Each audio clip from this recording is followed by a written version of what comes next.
make a little video on Bot Free Group at the moment. What for? Oh, just for social media. No, I don't want it done, thanks. Oh, I'm doing it. Yeah, well, it's our company and I'm asking you not to do it. Well, I can see it from the road, so...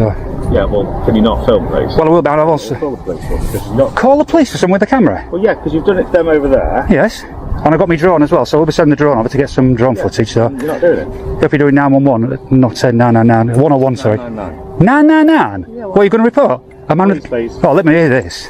Man with a camera. Please. It's harassment. You've come out and harassed me, I'm not harassing you.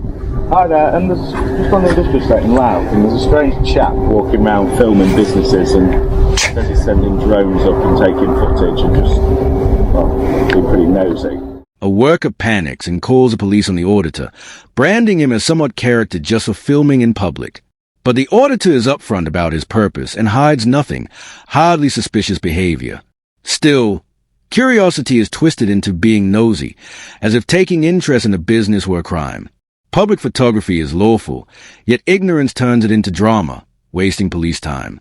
Instead of using common sense, the worker fuels a scene that spirals out of control, and when officers arrive, they put on a display of authority that leans more on emotion than law, pushing for charges that simply don't hold up. We've been called about somebody matching your description. Absolutely, yeah, I give him the name. I'm stood there when he called. I think it's this one that called you, wasn't it? So what's the crack? What's going on? Just doing a bit of videoing today. Sorry? Just doing a bit of videoing today. Okay, what's the purpose of the video? My purpose, really. No. What's the purpose of the video? Sorry, no. My purpose, really. Thank you. What is the purpose of the video? Do I have to answer that question? Well, yeah, because it may be that you're breaking the law by if you... Doing what? What law do you think I've broken? Well, we'll start with GDPR rules. Okay, that's nothing to do with the police. Is it? Is it not? No. And it isn't anyway, because I'm in public, I can film anything I can see in public, can't I? Yeah, you can film in public, but if you're overflying private premises and videoing stuff that's on there, then that becomes a little bit of an issue. No, incorrect, officer, I'm sorry, incorrect. In the middle of the exchange, the officer tries to pull rank with a ridiculous claim, saying the auditor broke GDPR rules. The auditor immediately shuts it down, pointing out that GDPR only applies to businesses handling personal data, not private individuals filming in public. It's a simple legal fact, yet officers keep twisting it as a blanket excuse to challenge photography. Instead of sticking to real laws, this officer fumbles with jargon he doesn't understand, reaching for anything to justify stepping in where he has no ground. So every aeroplane, hot air balloon, glider goes over, they're not allowed to video, is that what you're saying? Well, aeroplanes won't be able to pick up as much detail as a drone overflying some specific premises. Small aeroplanes. What is the purpose behind? What interest do you have in filming? It's fine. I like industrial estates. So I go to industrial estates making videos of companies I find interesting. Are you recording? No. It's flashing. There's a green light flashing. Yes, it is. Is that recording? Flashing red, then I'll be recording. Right, okay. The green is not recording, so right. What law is we don't know, you see, so we don't know that. So, but if you are not recording, that's fine. But you would have, one of your procedures you would have broke if you hadn't told me that. Why is that? Because you have to inform me. As well, you mentioned GDPR. I can film anything I want in public. You've just come back. No, not you. No, you're filming it as a company. You're an officer working for the law. You have to, by GDPR rules, you have to tell me. Like the sign on the gate there saying they're filming people. Instead of admitting his wrong, the officer tries to get clever by parroting the auditor's words back at him, but the move instantly backfires. The auditor flips it around, pointing out that it is one bound by GDPR, since officers must notify people when recording with bodicams. The exchange cuts straight through the double standard. Police often attack public filming, yet conveniently ignore their own accountability when the camera is in their hands. GDPR works that way. Do you not understand that GDPR works that way? Okay. So, what are we going to do about you filming? Because it's clearly causing annoyance to people. That's not my problem. I'm in a public area filming. I'm not annoying anybody. They're annoying me, to be honest. They're actually annoying me. Called the police. And they're annoying me. They come out and annoy me. He did. They annoyed me. I don't report them because I thought, well, just go back to work and leave me to it. So if you think I'm breaking any laws, then please quote the laws I'm breaking. Because I'm not breaking any law here. This encounter is a textbook case of poor policing, where emotions get priority over law. The auditor is filming in public, which is fully legal, yet the officer treats annoyance and discomfort as if they carry legal weight. Police are not there to enforce feelings, but too often they wade into harmless situations simply because someone doesn't like it. With no actual ground to act, the officer leans on pressure tactics, hoping the auditor will back down. But personal discomfort is never a substitute for the law, and any officer worth the badge should know that. You seem a bit annoyed and that you can't get me on anything. That's wrong, isn't it, surely? It's not the fact that I can't get you on anything, it's just that if you are causing somebody enough annoyance, and they're worried about people's private details being published on the internet and what have you, because there are certain things that are visible from or to your drone camera. Yeah. And they are rightly concerned that those will be published on the internet. Absolutely. Can be concerned. Put them inside. Because anybody, I can go on that public path and fly my drone. I could have done it secretly. I let them know what I'm doing. Okay. But from their point of view, Yeah. can you see why it would cause an annoyance if you are entirely in the right and you are exercising your right as a person to do something that they don't want you to do? Yeah. That's And right. you refuse to stop when you've been asked, even though it's their premises that are affected by your actions. Well, they said there, we're highly secret, blah, blah, blah. They're a fragrance company. I'm like, highly secret fragrances? Really? You know, people really build themselves up to be bigger than they are, just to try to stop people exercising their God-given right, legal rights in this country, legal rights in this country, to video anything I can see from a public place. Far too many companies act as if their internal policies outrank the law, declaring that filming is illegal when it isn't. Security staff, managers, and employees throw around buzzwords like GDPR and privacy laws with no real authority to back them up. It's less about legality and more about control. Instead of recognizing that public photography is permitted, businesses escalate, threaten police involvement, and waste resources to silence what they dislike. By calling this out, the auditor exposes a bigger problem. Private entities pretending they hold power they simply don't, banking on intimidation rather than respecting rights. I can video anything I can see from public place. Does it not then become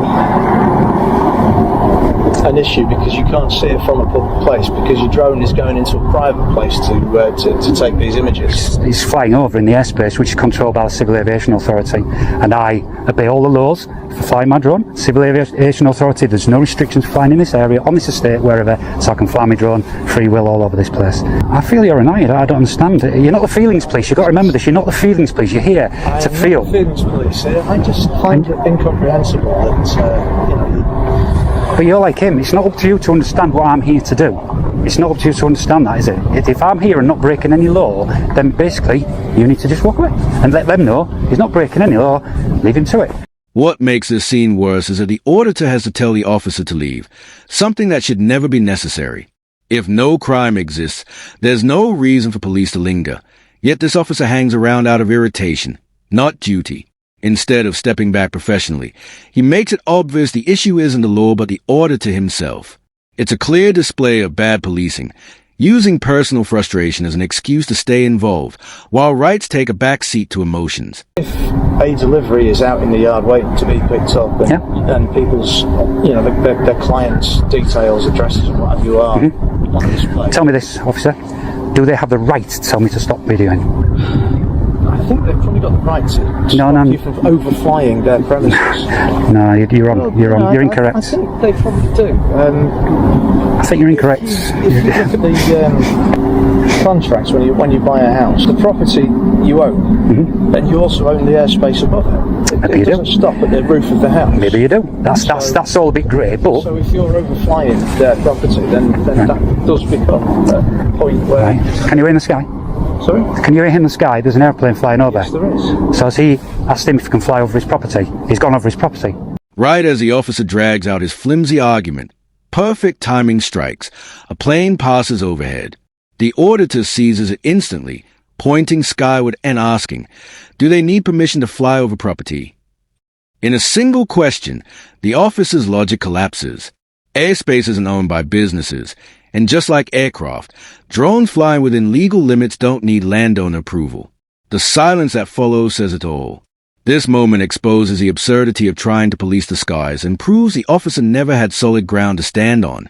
Could have.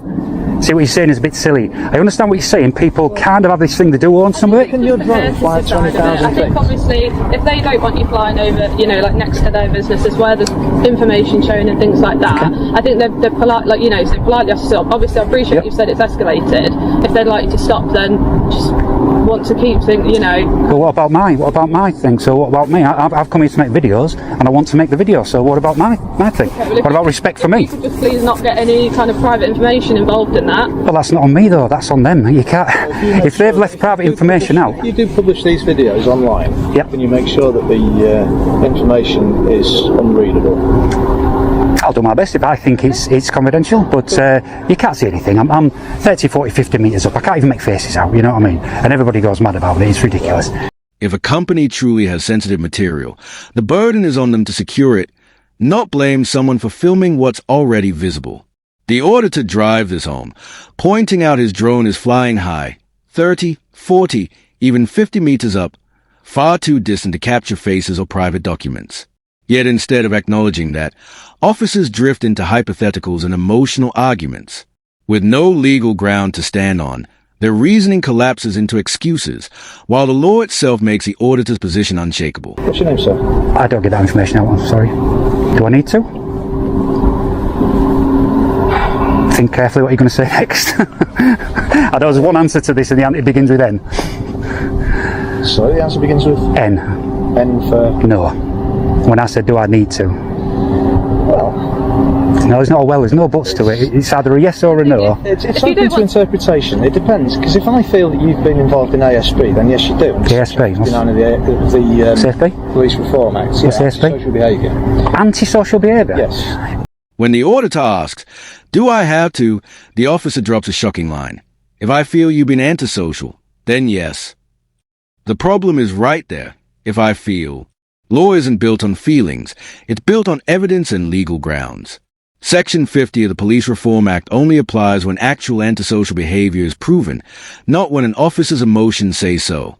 By admitting this, the officer exposes just how dangerously subjective his approach is. Personal feelings are not law, and no officer has a right to twist them into legal demands. I think you'll be on a lawsuit against you if you arrested me for antisocial behaviour for a man with a camera. Then I think you'll be into a. Suggesting that having a I will take you to court.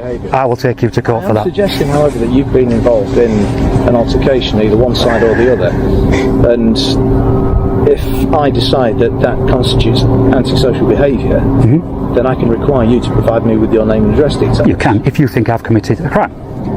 But do you think I've committed a crime? If you've been involved in ASP. No, if you think I've committed a crime, you can ask me. If you've been involved in ASP, that's how it works.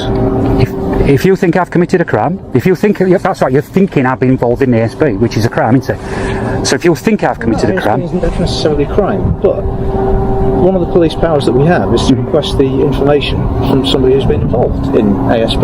Right. So you've been involved in an argument because you've refused to comply with somebody else's wishes. When, Feelings police. Again, we're back to the feelings police.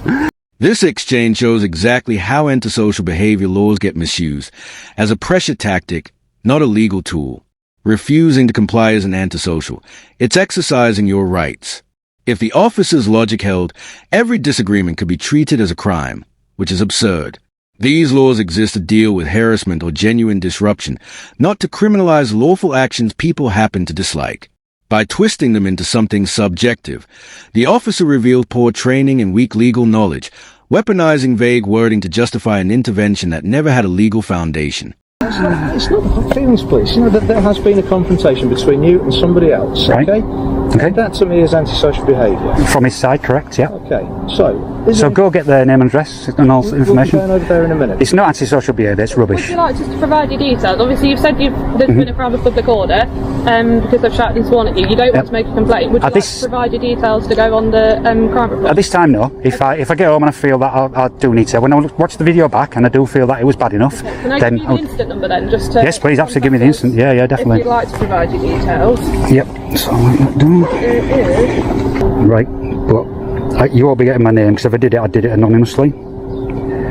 So if you're thinking that I'm going to do that, so you get my name. No. It's just obviously if you want to provide your details. What's the date Is today? there any particular reason you won't provide your details? Yes, one massive one. What's that? I don't want to. What? would it gain by withholding your details? What would it gain? Now, okay, Lose you to command. right. So let me just reverse that back. So what it would gain for you if I provide my details, that goes straight. Spoken to. It goes. Doesn't matter though, does it? It goes straight on your intel. You put this description, my name, all my details on your intel. I don't want to be on your intel. You're So doing nothing wrong. What's the harm? no, you can't use that. No, I have. That's a question. I'm not using it. I'm asking you a Well, question. yeah. Well, you can't say if you're doing nothing wrong. Why don't you give your name? That's just rubbish, isn't it? I don't have to give my name, do I? And I don't want to. It's as simple as That's fine, that. you don't want to. But what would be the harm? I've just told you, it'll go on your intel. So it'll go against the incident. It'll go on your intel. I don't want to be on your systems, thank you. Exactly what I say about the recording. This moment cuts to the heart of why officers ask for details when no crime exists. It's about collecting data, not enforcing law. They frame it as harmless, but the real aim is slipping names into police databases without cause. If there's no legal power to demand information, there's no reason to hand anything over.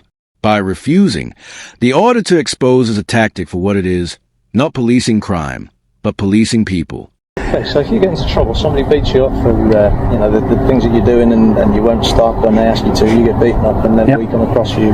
How do we know who you are? Might help us. Well, I think when you come, I'll give you my name then. What? We don't know. You don't want to give it. Well, I would if I got beaten up and I'm going to take them to court ready to, or get you guys to do something about it. Then I Anything wouldn't. else we can help with?